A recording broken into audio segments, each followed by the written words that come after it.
اعوذ باللہ من الشیطان الرجیم بسم اللہ الرحمن الرحیم السلام علیکم ورحمۃ اللہ وبرکاتہ۔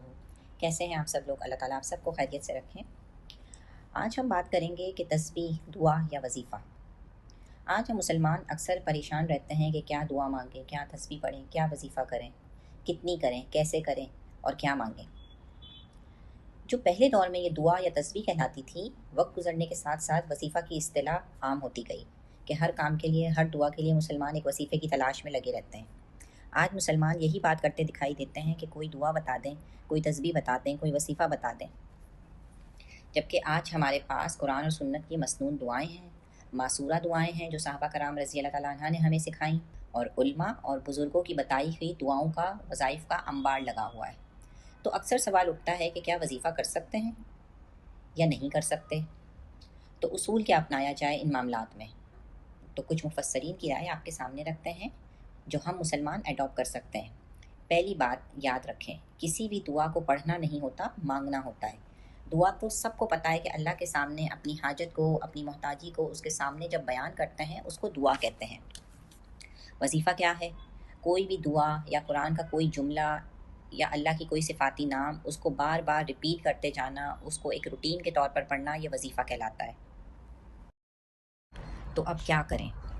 دیکھیں، ہمارے الفاظ کو، ہماری کیفیت کو زبان دینے کے لیے، ہمیں رب کے آگے گڑ گڑانے کے لیے رسول اللہ صلی اللہ علیہ وسلم کی دعائیں کافی ہیں۔ بہترین یہی ہے کہ ہم قرآن کی دعاؤں کو اور آپ صلی اللہ علیہ وسلم کی سکھائی ہوئی دعاؤں کو کافی سمجھیں، کیونکہ آپ صلی اللہ علیہ وسلم کی دعاؤں کا بھی اتنا خزانہ موجود ہے کہ ہم نے تو یہ ساری دعائیں کبھی مانگی بھی نہیں ہیں۔ تو ہمارے لیے تو سب سے بہترین وہ چیزیں جو آپ نے بتائیں، تو ہم ان کو تھام لیں گے تو یہ کافی ہو جائیں گی ہمارے لیے، کیونکہ یہ جامع دعائیں ہیں۔ آپ صلی اللہ علیہ وسلم نے خود اپنی صفات بیان کی ہے۔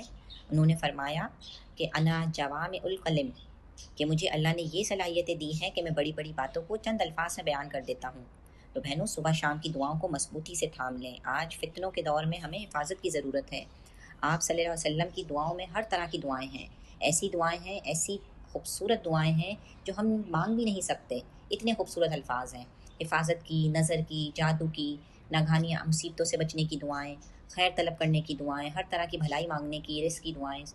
تو ان کو ریگولر پڑھنے کی عادت ڈالیں، کیونکہ ہمیں اللہ سے رزق چاہیے، گھر میں رحمتیں چاہیے، برکتیں چاہیے، اللہ کا فضل عظیم چاہیے، تو ہمیں جامع دعائیں آنی چاہیے۔ تو مسنون اور قرآنی دعاؤں سے مدد مانگے۔ جب پریشان ہو، کوئی مشکل آ گئی، کسی کی جاب چلی گئی، کسی کے گھر میں کوئی مسائل ہیں، کوئی بیمار ہے، کوئی حادثہ ہو گیا، کوئی نہ کوئی چیز انسانوں پر آتی رہتی ہیں۔ ان سے حفاظت کی دعائیں رسول اللہ صلی اللہ علیہ وسلم نے ہمیں سکھائی ہیں۔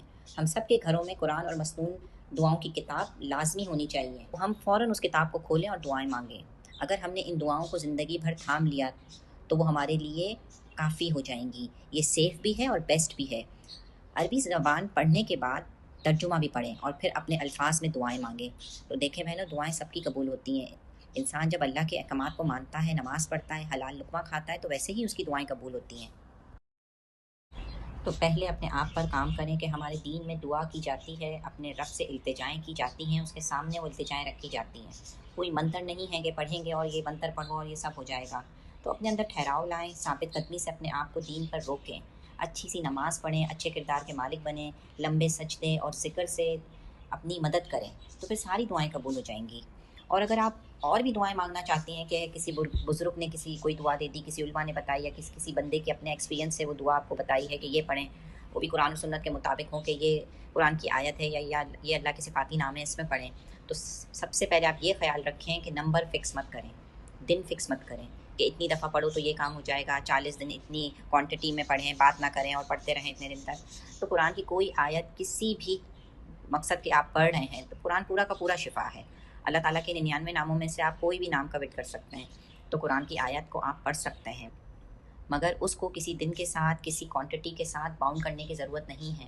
تو وظیفوں کی تلاش میں نہیں بھٹکیں، اپنی زبان میں اپنے رب سے دعائیں مانگیں اور خوب مانگیں، اللہ کے خوبصورت ناموں کے ذریعے اللہ کو پکاریں۔ قرآن میں اللہ تعالیٰ فرماتے ہیں سورہ بنی اسرائیل آیت 110 میں کہ اے نبی صلی اللہ علیہ وسلم، ان سے کہو اللہ کہہ کر پکارو یا رحمان کہہ کر پکارو، جس نام سے بھی پکارو گے سب نام اس کے لیے ہیں، سب اچھے اچھے نام اس کے لیے ہیں۔ تو اللہ تعالیٰ بتا رہے ہیں کہ اللہ کے 99 ناموں کے پڑھنے سے بھی دعائیں قبول ہوتی ہیں۔ تو بہنوں، اپنے مسائل کو ذہن میں رکھ کر اللہ کے نام سے مدد حاصل کریں۔ رزق کی کمی ہے تو اس کو دیکھیں کہ میں اللہ کا کون سا صفاتی نام پڑھوں، یا اللہ کے نام سے مدد حاصل کریں۔ رزق کی کمی ہے، سلامتی چاہیے ہے، ہدایت چاہیے ہے، اس میں سے کوئی بھی اللہ کا نام آپ جو سوٹ کرتا ہے اس کو پڑھیں اپنے مسائل دیکھ کر۔ اور سنت وظائف سے پریشانیوں کو دور کرنے میں بہت دعائیں ملتی ہیں، تو بہنوں اس کو اپنائیں اور وظیفوں کے چکروں میں نہ پڑیں، خوب اپنے رب سے اپنی زبان میں دعائیں کریں۔ انشاءاللہ اللہ تعالیٰ ہم سب کی دعاؤں کو قبول کرنے والے ہیں۔